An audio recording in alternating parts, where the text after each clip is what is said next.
Welcome back to the McCann Dogs podcast. It is season 4, and we have a real treat today. We are joined in the studio by one of our longtime instructors, Jan Polechny, who for decades, I thought her last name was Palenzi because that's how it got pronounced around McCann's. And then finally, Jan said, you know what? My last name is actually pronounced Polechny. So. Okay, that's okay. I don't have yours down yet.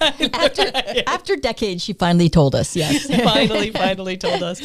So today we have Jan in the studio, and we have instructor Christine, instructor Swanee in the studio, and myself, of course, instructor Shannon. And we're excited about this topic. We are going to talk about, We should mention first about my headgear. Oh, yes. Good point. Those of you who are watching us on the video podcast will notice that we are recording on St. Patrick's Day. So happy St. Patrick's Day to all. And of course, Instructor Swanee is fitting the mold with this really wonderful Irish headgear that she's got on.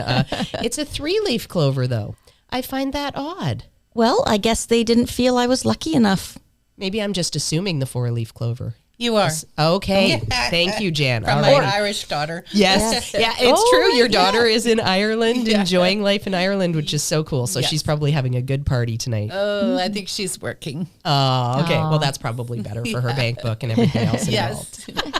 All right. So today, let's talk about sex. And being a young person in the 90s, I want to start singing right now. Let's talk about sex, exactly. baby. Exactly. I actually was curious about what year that song was released so that I could point to it when we talked about it or sang about it on the podcast. But we will try to, because this is a dog training podcast, we will, of course, try to keep this to sexual behavior that is pertinent for dogs.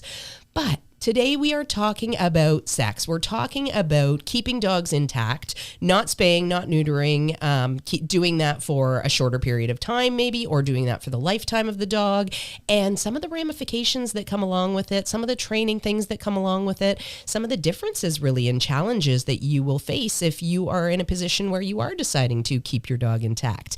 And we thought Jan would be a great guest on this podcast because she has just celebrated a milestone yesterday by, what did you do yesterday? What happened yesterday, Jan? Woohoo! Popcorn got neutered. Yay! Her young Aussie Popcorn, who has been coming into his own. How old is he? He's 19 months tomorrow. 19 months. Yep. So at that really challenging age of an adolescent young man coming into his own. So before we get into any of the specifics, Jan, let's talk about your history with McCann Dogs. So how long have you been with us now? Oh, I think it's 24 years. Yeah. I would say. Yeah. Actually, Jan and I started together in the same apprenticeship group. Right. So, and at that time, she had 2 young twin girls who are now adults. Yes. Which is mind-boggling. I know. Absolutely mind-boggling. But that was a great experience. I still remember Jaden, my first toller, running around the hall, chasing your girls around and having fun. And I was so grateful to have those children to do some socialization with my young toller puppy with, because I didn't really have a lot of kids in my life at that point. Ned had the benefit of growing up with a niece and a nephew, which was nice. But yeah, that's a great memory that I have of Jaden running around the hall as we were learning more about the McCann method of dog training. So you started with us about 24 years ago, and tell us what you do with us at McCann's. Right now, I'm pretty much in the office, but that's not really just in the office work. Of course, It's a lot of helping out on the floor with the instructors. I was a head instructor before that, but the office job kind of consumed up all of my time. Yeah. So that's, taking phone calls, talking to clients, talking to students. It's a busy, and it's really quite enriching. Yeah, absolutely. Our office is very busy, and we always tell students, if you call the office, you're going to be talking to a professional dog trainer as well. Jan is one of our very experienced office staff members, and she has head instructed classes for decades, I would say, and then moved into full-time in the office just recently because things are constantly evolving and our office gets busier and busier and busier. And now, Jan's not just a dog trainer, she's also a parrot trainer. Yes. Yeah. You know what? That's on my talking point. So let's talk about that. Let's talk about your bird training knowledge, because I think that's so interesting. Well, I worked at the African Lion Safari for quite a few years. I had no bird training knowledge, quite honestly, when I went there, but they also didn't have a bird trainer at the time. Okay. So it was kind of learning on the job. Oh, and nice. with parrot training, it's a lot of shaping, which didn't know what the word meant, but I did, when I thought back at what I was doing, I was using our techniques to train the parrots. I used the word good instead of yes. Okay. And they didn't get rewarded if they didn't do the behavior, and I worked in increments. It was all the shaping stuff. And then I started working here as an instructor, and somebody said, oh, so basically shaping. And I went, really? Cool. Who knew, right? Yeah. And that's the fascinating thing about training animals is that there's a lot of intuition that comes into it, and there's a lot of ability to learn as you're actually working with the animal. So I think that's fabulous. Did you do some work with the birds of prey as well? Yeah, but it's not shaping with them. It's clearly instinctual. When they're hungry, they work, they come to, like, there's sort of a repetitive aspect to it, but it's not the same as working, with a dog or a parrot. It's very working with their instincts. Okay. Oh, interesting. You know what? It never even occurred to me that there would be big differences within different birds, but of course that makes complete and total sense because and I was going to say you cared for the ostrich as well. Did you have to do any training with the ostriches? No.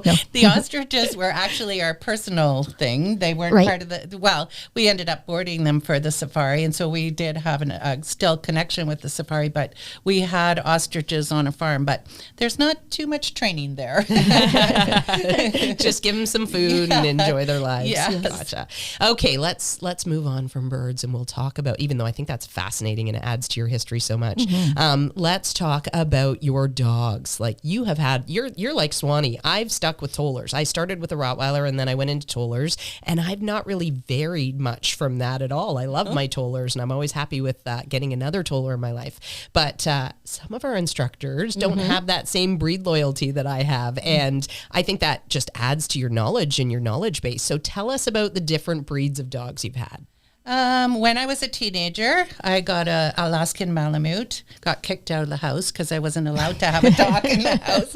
Was that your first? That was your first dog? That was my first. Well, we had a lab. I got a lab as a Christmas present when I was 10, but that doesn't count. She was a family dog. But my first dog, Pete, was a Malamute, and my parents said, you can't have a puppy in here. And so they said I had to leave, and I go, okay. And so they changed their mind. Oh, good. And I did have my Malamute for 13 years.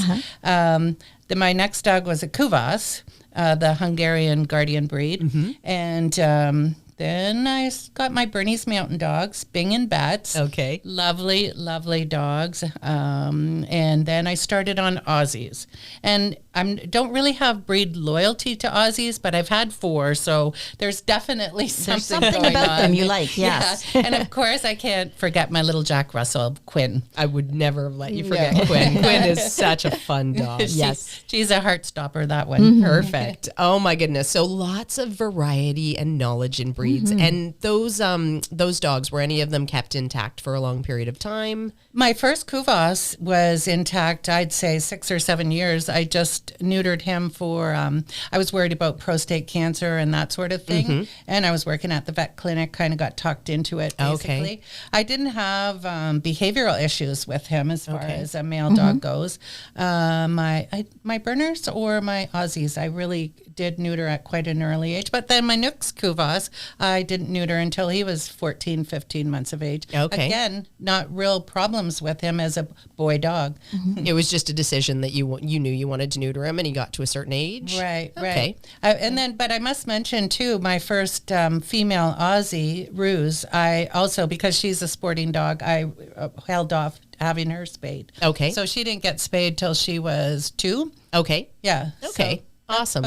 So you have had a lot of different breed experience. You've had a lot of different training experience. So I just wanted to illustrate that it's not necessarily about the experience. Sometimes you just get a dog that is over the top and gives you a lot more challenge than what you'd want. So in my own experience, I generally do keep my dogs intact, and I've had a variety of challenging situations, and I think that's some of the chatting we're going to get into today. Yes. But I don't know that I've ever had a dog quite as challenging as Popcorn when it comes to his early sexual drive and persistence. I haven't. I know we've had a couple of conversations about this recently, and it's like, I keep feeling gobsmacked, and I'm glad that you've gotten to the point where you're like, okay, you know what? I'm going to neuter this dog and make my life easier and enjoy my time with him. So lots of great training experience, and still, the challenges come. And that's what happens in dogs. Right. So take with a grain of salt, those of you that are listening and thinking like, oh my gosh, it's going to be scary to keep a dog intact. That's not necessarily the case. It may very well be.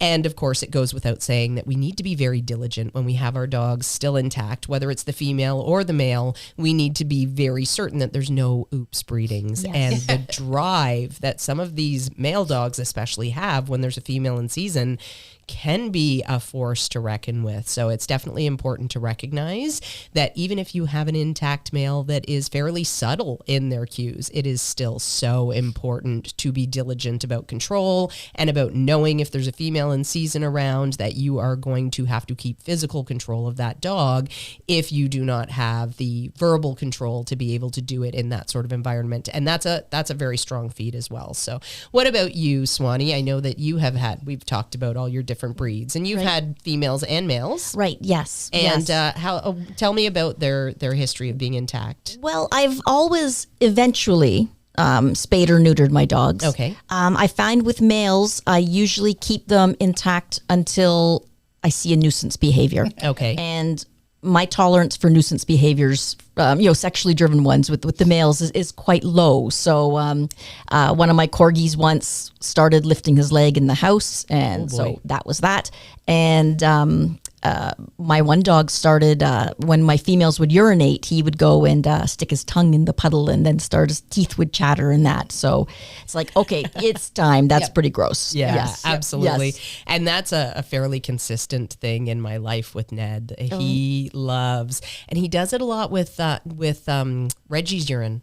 Oh. Where there is a connection with male intact dogs being attracted to male neutered dogs. And some people think that it's about the lack of testosterone. Some people think that it's just a different smell to the urine that doesn't say I'm an intact male. Right. Because, of course, they're not an intact male anymore. And I find that a lot of the times Reggie will pee in the yard and Ned will go right over and stick his face in it. And then he comes up with that drooling, chattering face. And, he's making those smacking noises in his tongue. He'll stick his tongue out just this slight little distance, and it's stiff and it's shaking a bit. And you can tell that he's just in this state of like, I'm not sure what to do with myself right now, but I'm getting worked up. Right. So yes. it can be a very awkward thing when I have guests over. That's for sure. I'm not going to let Ned lick me anymore. That's for sure. Yeah, no, Good call.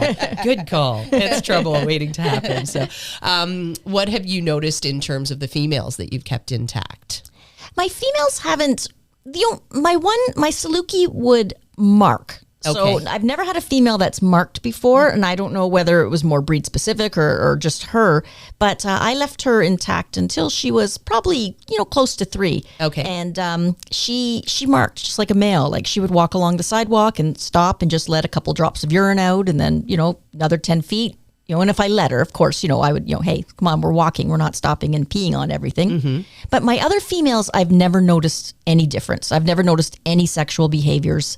And usually they've had, 2 or 3 seasons before I've had them spayed. Okay. Yes. Okay. But it can be like a female in season can be very gross. And Yes. So let's talk about Yes. that, because I think that there's probably some people listening right now who are like, oh, I didn't even realize that females would come into season. And, we live in such a culture of early spay and early neuter, and have up to this point. Bob Barker taught us all well. Have your pet spayed or neutered, help control the pet population. And I think Drew Carey still carries that on He does. these days. He although does, yes. It's been a while since I've watched The Price is Right. But at any rate, it is definitely something that you would want to consider if you have a pet dog and you're not planning to breed.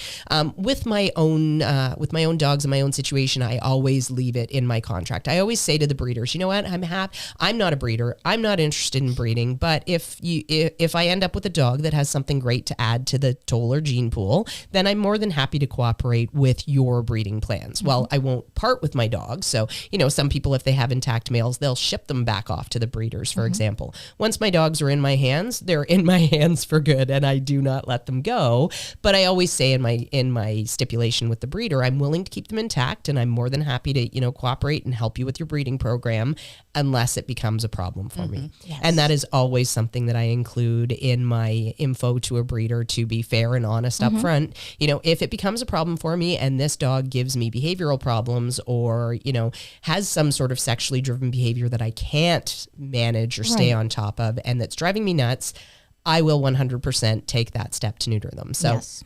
and health related, of course. And I can't imagine any breeder would be concerned with that. So, do you guys have any sort of agreements with your breeders when it comes to keeping them intact? I've always the same as you. I've always said to the breeder that I will keep the dog intact, and if the dog is confirmation quality, I'll show the dog as confirmation shows are an exhibition of breeding stock, so the dogs have to be intact still.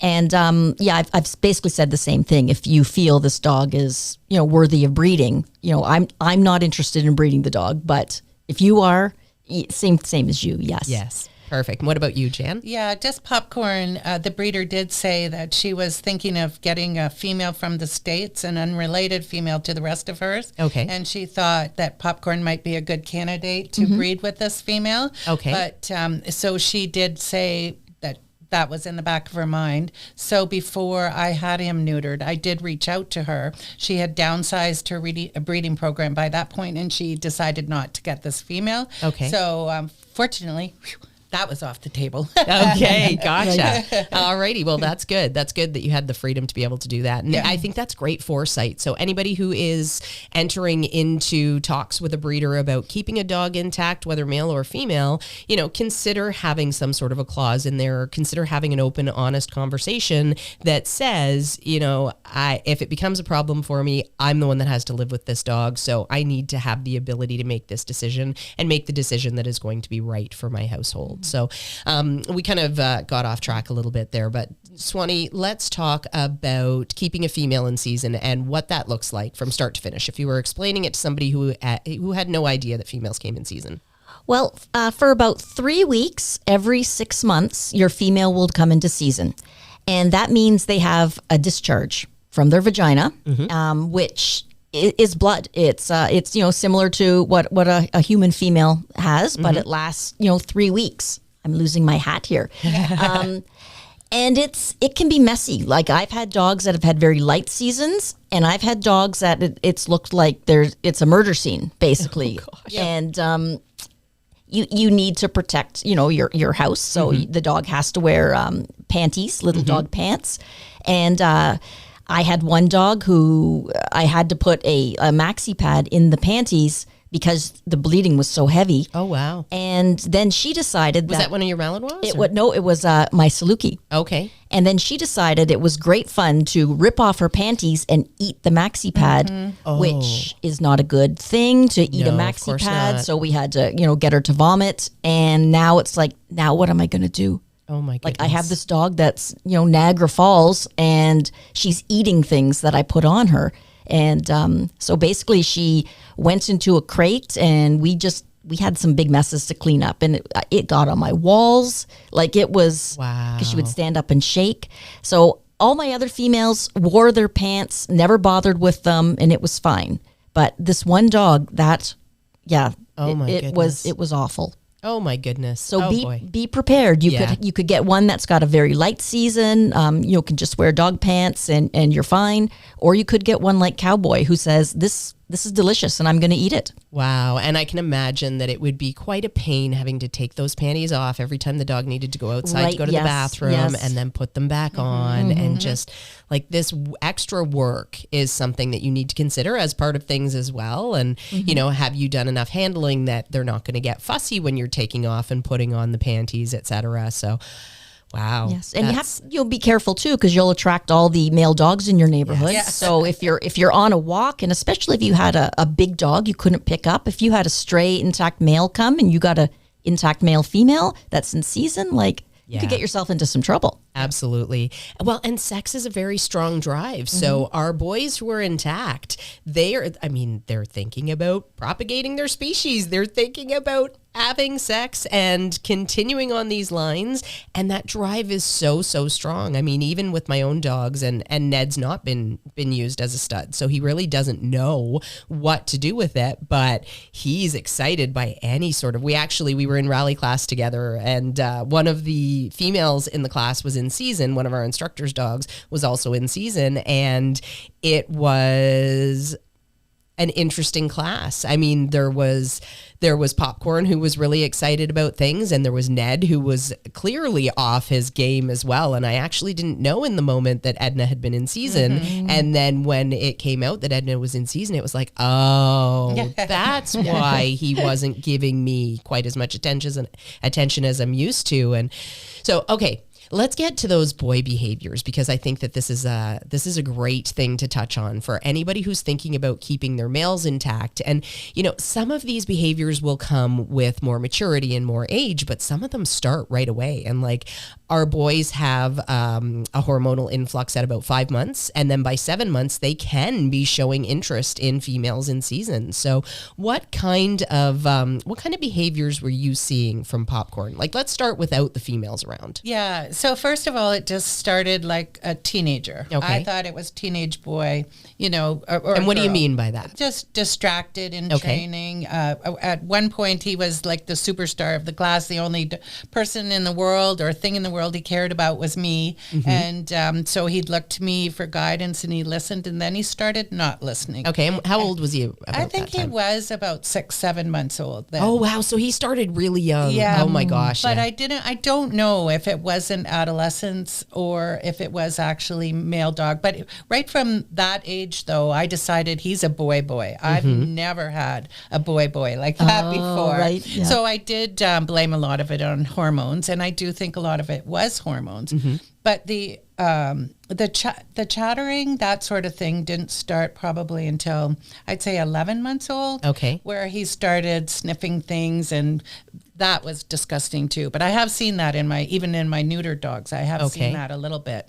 But so it wasn't enough to throw me over the top. Okay. And was that long after they were neutered, or? Yeah. My first Aussie did it right until he was like 15, 16 years old. He lived to be almost 16. And he was neutered young. And he was neutered at a very young age. Okay. And he would sometimes chatter, not to the point of drooling and not to the point of I couldn't get his attention very quickly, but he would chatter, which I don't know if that's just he was a weirdo or if a lot of male dogs were like that. It's interesting though, and it should we should talk about the fact that like neutered males can still have sex. Yeah. You know, they can still tie, they can still be interested in females. They just won't necessarily impregnate them. So it's not a guarantee of anything. Just neutering them is going to help with these behaviors, but it generally does. So. Yeah. So what else were you seeing with them? Well, more recently, and you were a great witness to that, was when he did get the female. He first went into the agility arena, and I could tell that there had been a female that was in estrus previously by the way he was acting. But his real thing was I became the object of his amour, and that was just drove me crazy. I bet. And as you said, he's a very persistent boy. Yes. And he was, and it was very, very difficult to even handle him in those moments. I used his gentle leader because that's what I often use with him when he's in a mood. And I was as firm as I could be, and he was still like, no, I love you. And oh my gosh. It was not only annoying, but it was really quite embarrassing as well. I bet. Well, and on that note, I appreciate us having this honest conversation so that the podcast audience can learn. So that is a great thing. Yeah. But that was the worst of it. And I had decided at about a year of age that I was going to have him neutered after I was sure his growth plates were sealed. Okay. But I was trying to postpone it as long as possible. But and especially being a sport dog. Yeah, exactly. But when that sort of thing started happening, it was like, no more. Yeah. No, this is as long as I can handle. Amazing. And amazing that you made it another like 6 months before you finally made the appointment and whatnot. So he was lucky to hang on to those testicles for a couple of months. So, yeah, for sure. So I can imagine that there's going to be a lot of changes in his behavior. So, I wanted to touch on, was he lifting his leg in the house too? He would, but he was.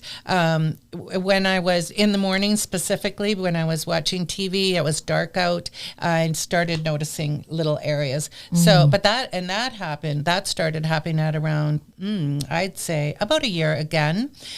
So from then on, when he goes out in the morning and then he goes in his crate until I can be right there supervising. So he would certainly lift his leg in the house if I wasn't supervising. Perfect. And I've had some experience with that as well with my intact males, that I'm usually able to catch them because it usually has happened. Traditionally for me, it's happened when they're quite young. So I'm still in that like really tight supervision mode. And the first time it's happened, as far as I know, with any of them, I've been able to say, hey, that is not acceptable, and redirect that behavior from there. But definitely it being intact will drive those desires to mark and whatnot. So fortunately, I was able to catch him in the agility arena. Okay, good. And I really gave him the what for, not physically. I was nowhere near him, but he really could tell by my voice that there was something wrong. So he hasn't tried that again to my knowledge. But okay, good. Yeah, good. Mm-hmm. So that diligent supervision and being able to catch them the first moment they think about marking in the house. And it's usually so separated from house training. That's the thing that sort of always threw me off with it. It's you're watching your diligent efforts with house training when they're, before they're 4 months sort of thing. And then you start to get more lax with them because you expect that they understand that going inside the house is wrong and going outside is right. But the marking behavior is very different behavior. It's not based on need. It's based on desire to, leave my mark. And I often joke with Ned when we're out and about. Yes, I joke with my dog. I often joke with Ned when we're out and about. Yes, he laughs. Yeah, he laughs the hardest at my jokes. That's why he's my favorite. But yeah, I often joke about him that he's leaving his mark on the world, and now everyone that comes after him will know that Ned was here. But Swanee, you were saying that you have had a female that's marked. Yes. Now, she never marked in the house. Okay, but outdoors.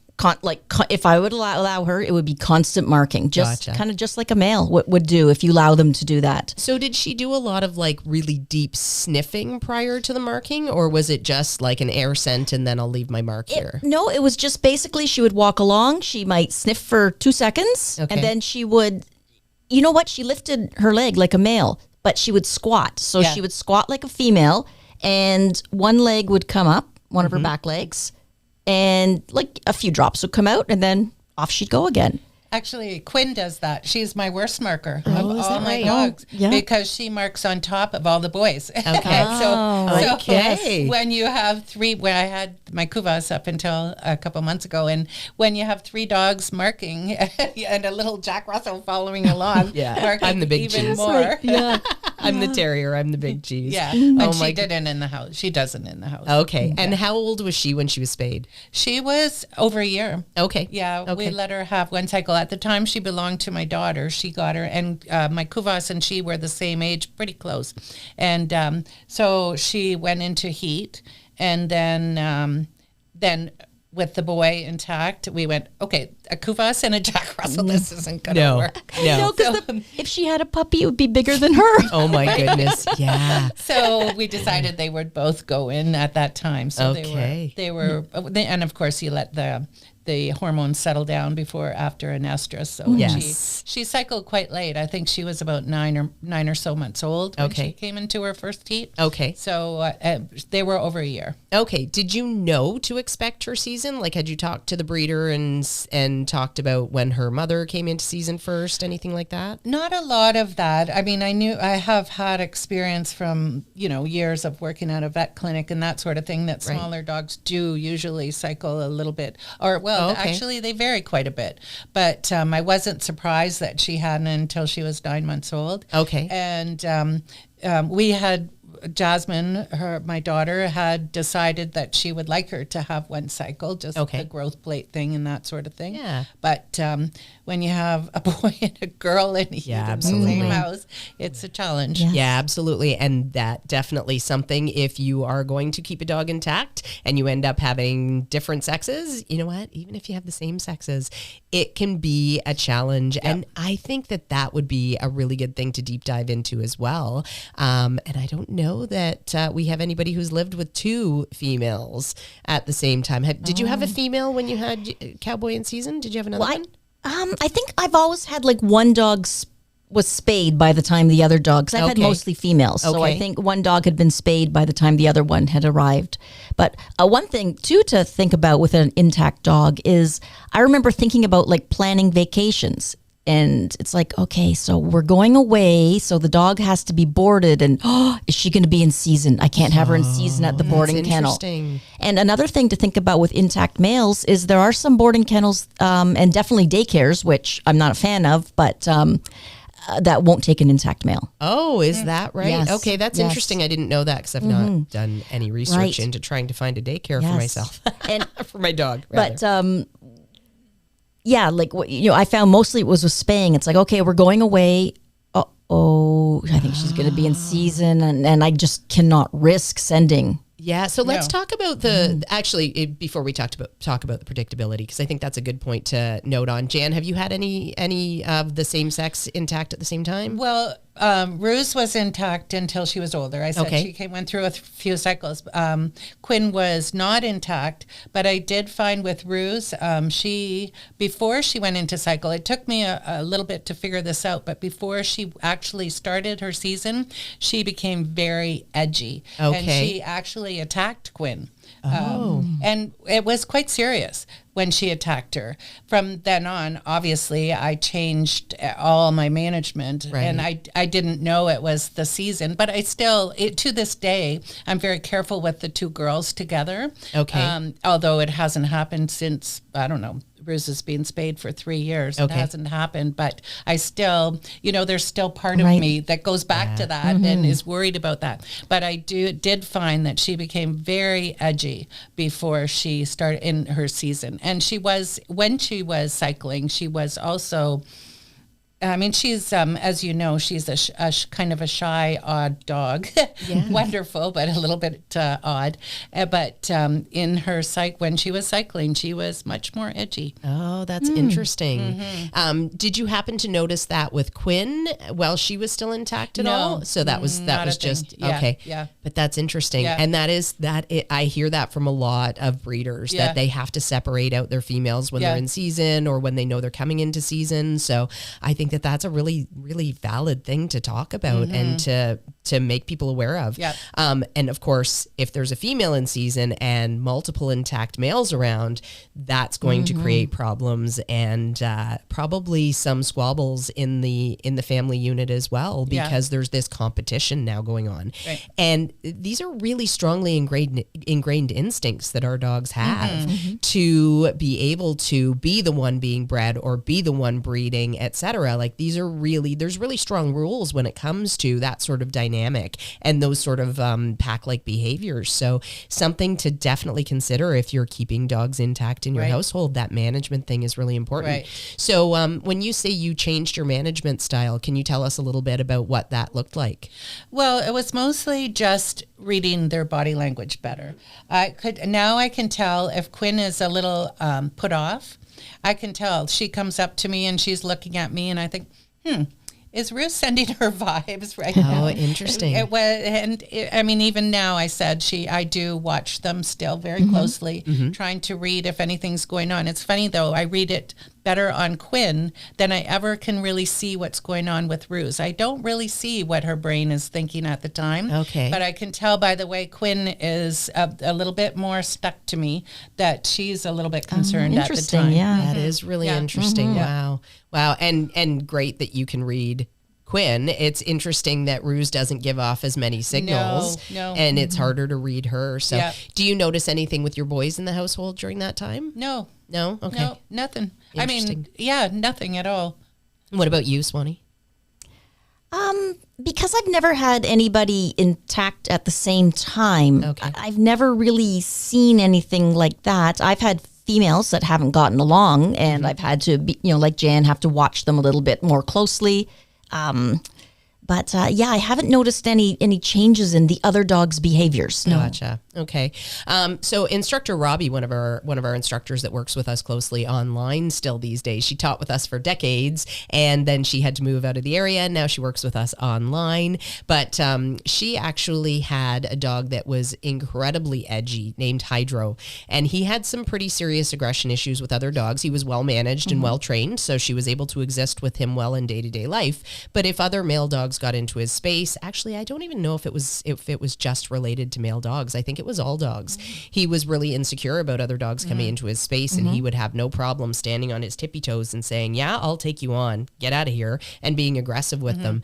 And she actually used neuter as one of her tactics to help deal with those behaviors. And she said that she used to tell the story to classes all the time when we were talking about the benefits of spay neuter and, trying to help our students.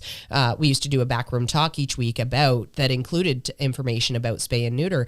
And she would consistently tell the story of Hydro and how she neutered him. And within about a month, she had a completely different dog on her hands that, she would still have to be careful about because behavior is an interesting thing. And of course, habits that get created will often carry through, but he no longer had that desire to take on the world and take on all those other dogs. He completely came down in terms of that intensity with other dogs, and that aggression pretty much all but disappeared. And again, that was a combination of many things, not just the neuter and also a really strong, good trainer giving him excellent information and using proper management as well.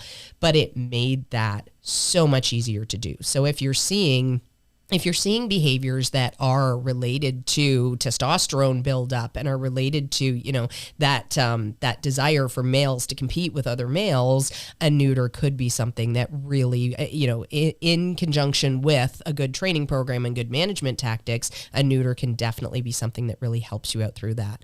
So I jumped off topic, but I wanted to talk about the predictability of seasons. So Jan, did you find that your female seasons were predictable over time? She was pretty predictable. I think she only experienced 3, maybe 4. I think 3 only. Okay. But they were pretty much 6 months. Okay. Yeah, And what about you, Swanee? I found that some dogs are more predictable than others. I had some dogs that, would only come into season, every maybe 10 months, and then other ones that are every 6 or 7 months. But I found it was generally predictable within a month, I'd say. You could.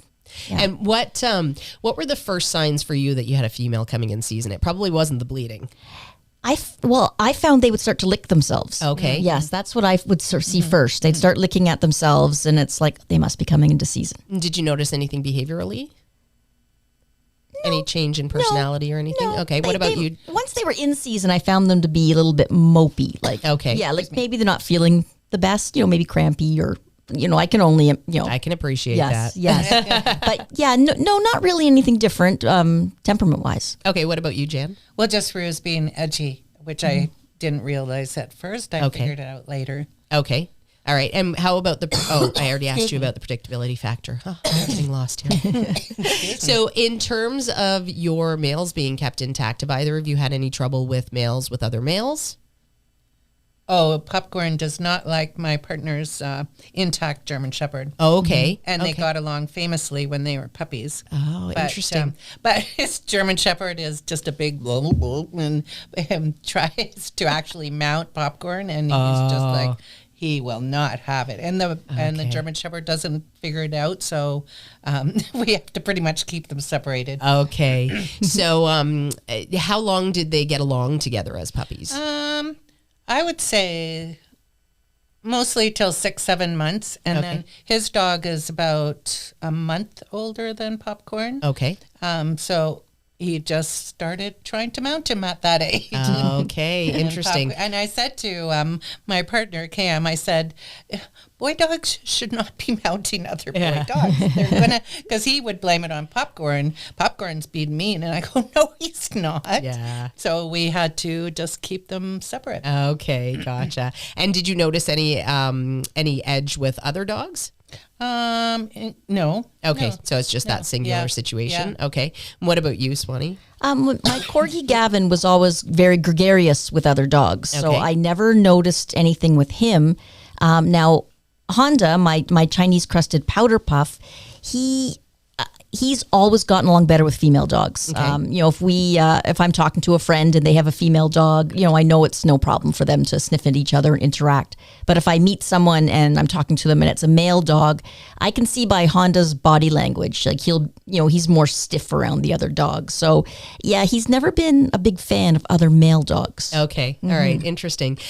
So I'll talk about my own experience a little bit here with Ned and going to confirmation shows. And I spend a lot of time preparing for life with an intact male dog because I know that it's going to be part of my life, and I know that I want to try to keep them intact as long as possible. So I will do a lot of work and try to find situations that I know are going to be a challenge, and I'll try to work through them preemptively so that I'm not caught off guard. There's been a couple of moments though at confirmation shows, and Ned has his Canadian Confirmation Championship, and he also took a very nice win at the the national specialty in the summer, where there was quite a big entry of tollers, and there was actually a female smack dab in the middle of her season, and she happened to be in the underneath the tenting area that we were all together at, waiting to go into the ring, and there was a whole bunch of intact males in that tight little corner. And of course, these are dogs that have all been used to working around intact males. They're usually in breeding programs, so they have some understanding and some history with this.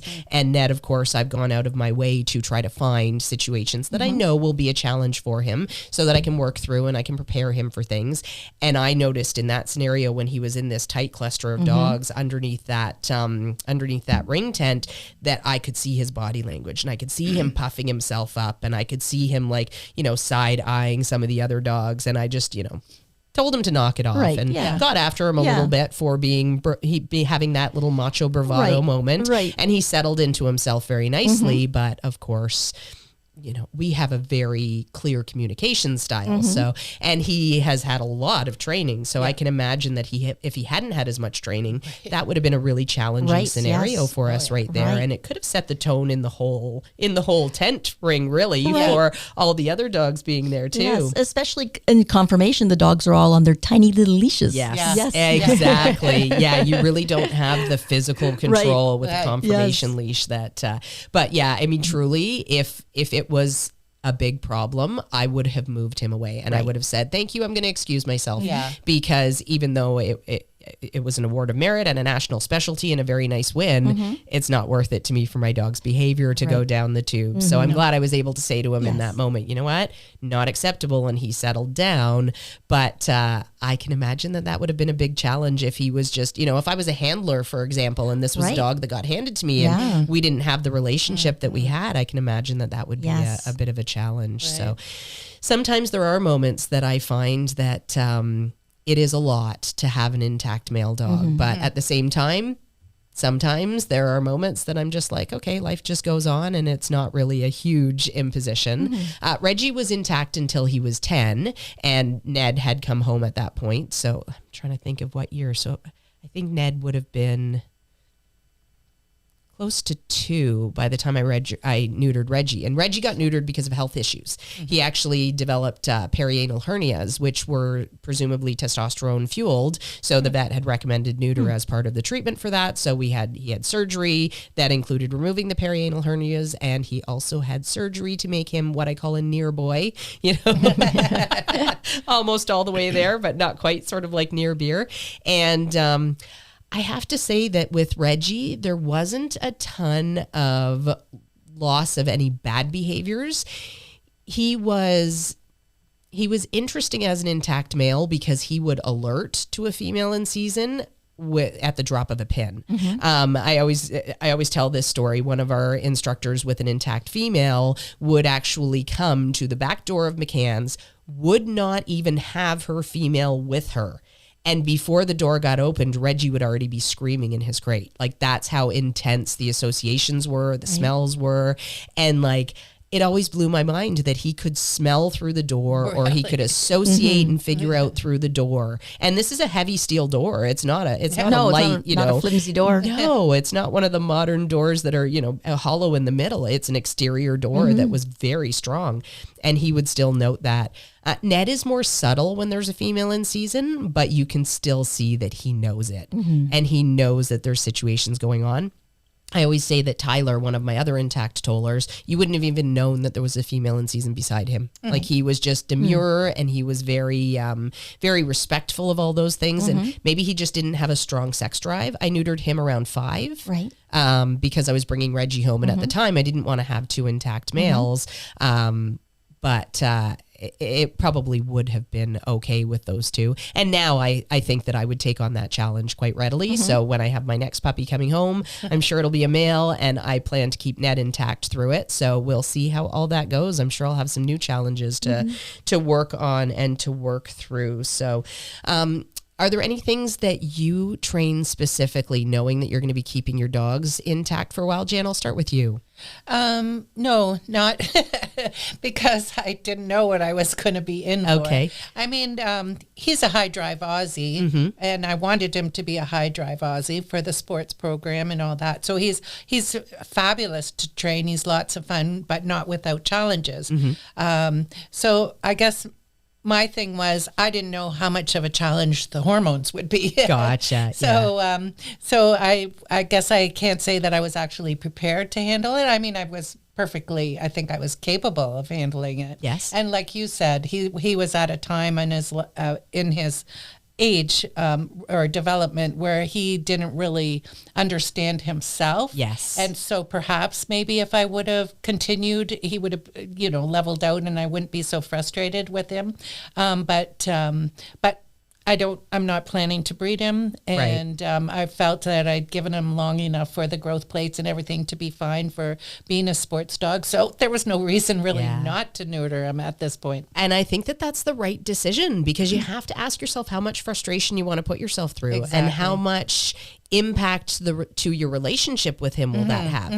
If you start to feel resentful of him because these behaviors are so frustrating, that's a big deal in my opinion. Like I don't ever want to feel resentful of my dogs, which I think is one of the reasons that I try to anticipate all of the problems and of course, the rug comes out from under me all the time. All the prep work in the world doesn't make a difference sometimes because sometimes they throw behaviors at you that you're just not expecting. What about you, Swanee? Anything specific that you train because you're going to keep a dog intact? Well, one thing that we all should do anyways is a female dog who's in season is going to have to be crated. Yes. So definitely you want to keep up if you have a female in season, and you need to keep up your crate regimen because, depending on your house, if you have carpeting or, just depending on your situation, you don't want that on your floor. Definitely. Yes. So, continue to use your crate. The female dog is going to have to wear female pants. So be prepared. Go and buy them before your dog is in season, because you don't want to find at,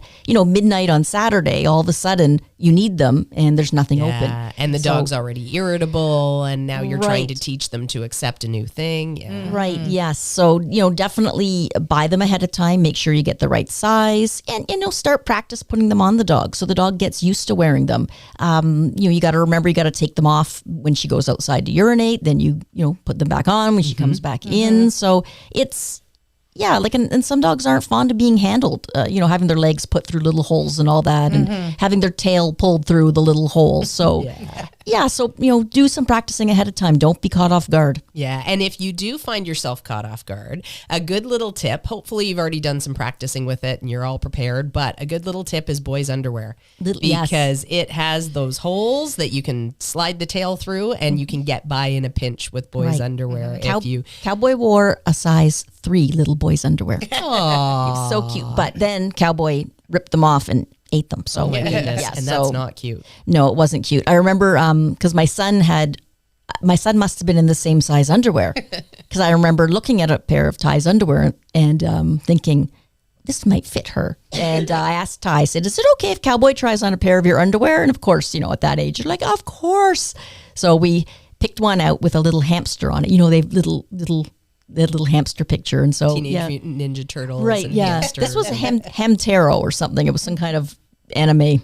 And Cowboy had these little hamster underwear, and I'm sure we have some pictures of her. But then, they ended up getting, once, her season started, there was no more hamster underwear. No kidding. So what kind of changes are you anticipating, Jan? Once the testosterone sort of leaves his body, what are you thinking that Popcorn is going to be like in terms of changes? Well, I think we won't be battling about how I'm the object of his affection anymore. Perfect. I'm hoping. One thing I think, though, I'm reminded of when I worked in the vet clinic, I have to keep reminding myself of this too, is clients would often say, my dog is marking, he's roaming, he's humping everything in sight. Is this going to end that? And we'd always say the short answer is no. Yeah. It's the first step. It's Yes. not going to end everything that you're frustrated about. And I think I have to keep reminding myself that with Popcorn too. Yeah. Although I really do think the hormones were a lot of what was in play these past couple of months, but I'm still prepared that I'm still training a male dog or a dog, a young dog. Yes. So I'm still training and we're still working through it. So I'm not expecting miracles, but I am optimistic Yes, that things are in the absolutely. right direction. Well, and hopefully it's going to make your training really be able to focus on the things you want to train Right. versus having to continue to say, hey, you know what, that's not acceptable, Right. and having to deal with these unacceptable behaviors. You said something really interesting there, which I had actually forgot to add to my talking points, which was the roaming factor. Oh, yes. And that is a big deal with males. And I actually have a great story with Reggie, because Reggie is the kind of dog that he never wants to leave my side. He is my absolute shadow. He has loved me since the day he came home and wanted to follow me around. And that's still true. He's almost 15. He's going to be 15 next month. Hopefully, if life continues to go as well as it has been going for him, he's still healthy and fit. A little bit of a weakness in his back end. But aside from that, knock on wood, Yay. he's doing great. So hopefully Yay. we get to celebrate birthday number 15 in a month. And actually Ned turns 6 on Sunday. Wow. This Sunday. So I'm excited. I've got some birthdays coming up. But at any rate, most of Reggie's life, he has been underfoot and a tripping hazard because he always wants to be where I am. And I could always tell when there was a female in season and we'd be out on hikes, or there was that feeling in his memory that there had been a female in season. And sometimes he would go as far as I was willing to let him. And I would, of course, be curious. I'm always curious about their instinctual behaviors and what's driving their behaviors. So a lot of the times I'll just observe them. I love observing my dogs. And I remember we were out hiking a friend's farm and they have 72 acres. So the expanse of the fields is quite a lot. There's quite a distance in these fields that we were hiking, and it was a mown field. I think they had just taken the hay off a week or so ago. So they had baled it all up and it was just tiny little stalks. So I could see for miles. And he was in roaming mode. And I thought, you know what? I'm going to see how far he's willing to go, because this dog never leaves me. Right. He might, as we're walking, he might be sniffing something. But as soon as I was about 10 feet from where he was sniffing, he would hurry up and catch right up with me, because he never wanted to be left behind and he never wanted to roam too far in front. And he went, I would say, probably a good quarter of a kilometer. Oh, wow. And then I finally said, okay, you know what? That's as far as I'm Right, comfortable yes. letting him go. And I called him back, but I thought, that's a strong drive, because this dog innately does not roam, and he is out of here. And he forgot that I even existed until I called him. He was so bound and determined to be following his instincts and roaming to find whatever it was that was driving his behavior in that Right. moment. And I have no doubt that it had something to do with female in season, because that was Right. that was the tradition and the pattern. Yep. I wonder if even out in the forest or the field that could be a coyote in season. Even Could very well be. Yeah. Yeah, absolutely. Yeah. Absolutely. And that's a good point to bring up and keep in mind. Our intact male dogs, they're not necessarily going to be looking for another another dog and be species specific. Right. Species specific. So That brings me to the point of my Kuvas. Both my Kuvas were intact males and adults, and I really didn't have issues. But that's often what I thought about. This is a guardian breed, and a guardian breed could not get distracted by coyotes that might be in season. So it might have kind of, I think it's related to being a guardian breed and not being strongly bad boys. Oh, yeah, that's an interesting thing. Very interesting. Yes, it would be an interesting conversation to have with a breeder of a guardian breed to say, like, do you find they have lower sex drive to begin with, and does that impact your breeding program? And that's really interesting. And or is it just that the instinct to protect and stay home is so much stronger than the instinct to roam and find mates? Yeah. My goodness. There's so much to think about. Right. And then there's also the myth of when you spay or neuter your dog that they put on weight. They get overweight. Oh, good. Yeah, let's talk about that. What's your experience with weight gain been with your males and females I've never had that happen. Okay. They still say slim and trim, but I probably maybe feed them a bit less. Yeah, that's what I was just going to ask. I think they do get fed less when they don't expend as much energy. Okay, and what about you, Jan? Well, I know the metabolism, there is a certain fraction of metabolism that's slowed down, or it's gone because it's not there anymore. Right, yes. So there has to be a food intake that you lower a little bit, but I have never ever had experienced a dog putting on a ton of weight or anything afterwards. I just keep a close eye on my dog's weight. Interesting. Yeah, and in my experience, I haven't had weight gain with my dogs. My dogs have traditionally, actually, Swanee and I were just talking about this before we started the podcast. My dogs have traditionally been very easy keepers in terms of keeping weight off because they're quite active and busy and they're not overfed. Ned is the first dog that I have had that is not an easy keeper. I have to be so careful with him because he will start to put on weight, and that's as an intact male. At almost 6 years, 2 days from now, he's going to be 6 years old, and he will put on weight if he gets a little bit of extra foods. I'm constantly adjusting his quantities. How about if he drives past the Tim Hortons? If he drives past the Tim Hortons? Past, he's okay. But if he stops in and eats all the Timbits, then not so much. Yeah. Quinn puts on weight very easily as well. I have to keep a close eye on there. But I think it's because she's so good at begging that everybody falls for it. And when you feed a 10-pound Jack Russell a cookie, that's like feeding a big dog a lot more than just a little cookie. I bet. Yeah, absolutely. They definitely need less calories. So one thing we do notice though is coat changes. They tend to get a lot more fuzzy. Yes. Grow more undercoat. Actually, I can absolutely attest to that because Toller undercoat explodes with neuter. And Reggie, who used to have this like very tiny little pile of floof when he was done being groomed and rarely needed a good brush out. Now I spend a significant amount of time pulling undercoat out of that dog. And I always joke that if I ever do neuter Ned, I'm going to have to quit my full-time job and just spend my time brushing Ned because he has so much undercoat that I'm constantly pulling out. It's unreal. We'll start a GoFundMe program for you. Yes, so you can stay at home and just brush. I'll need it. This is all I'll do all day long. Maybe I'll build some sort of a machine that brushes my dogs. Well, you could spin his hair and sell Ned t-shirts and Ned leisure suits. Amazing. Actually, there's a woman in Tollers that used to take Toller hair and actually weave it and then would make things out of it. And I used to save up my Toller hair and send it to her. And I haven't thought about that in a long time. I would wear a Toller wig. A Toller wig. If you can make a wig for me, I will wear it.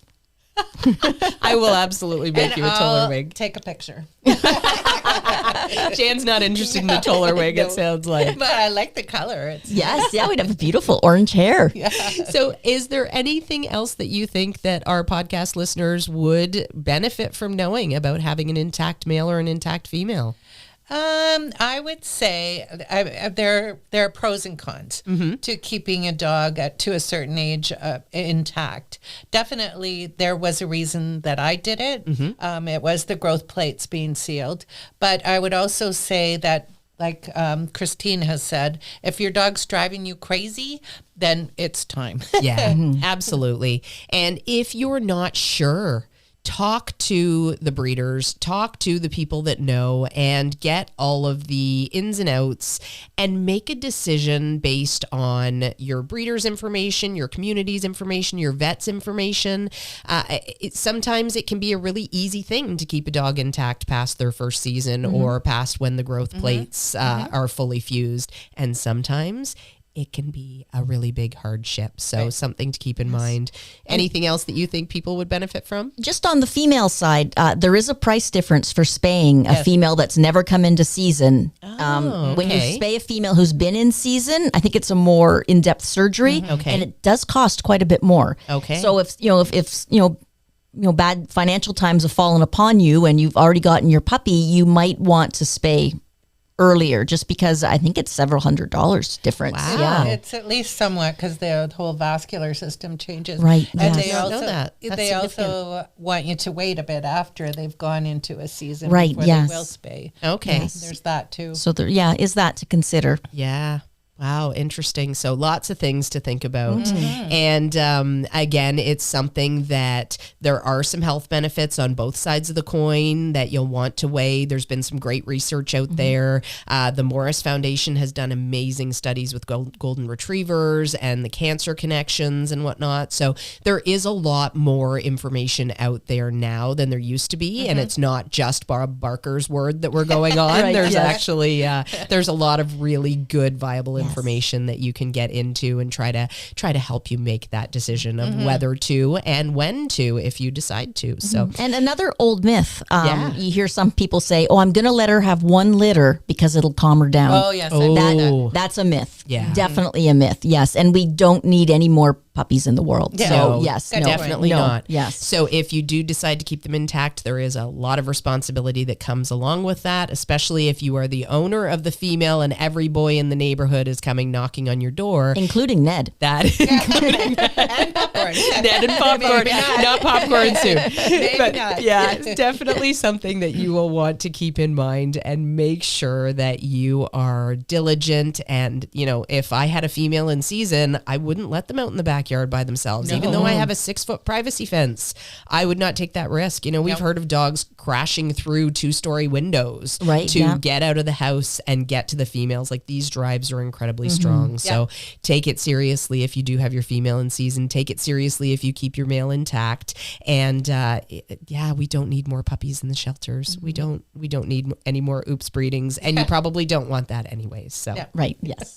alrighty, well, this was a really fun episode to talk about, and I think really educational. So hopefully there's lots of good information that you have gotten from this podcast. And on that note, I'm Instructor Shannon. I'm Instructor Swanee.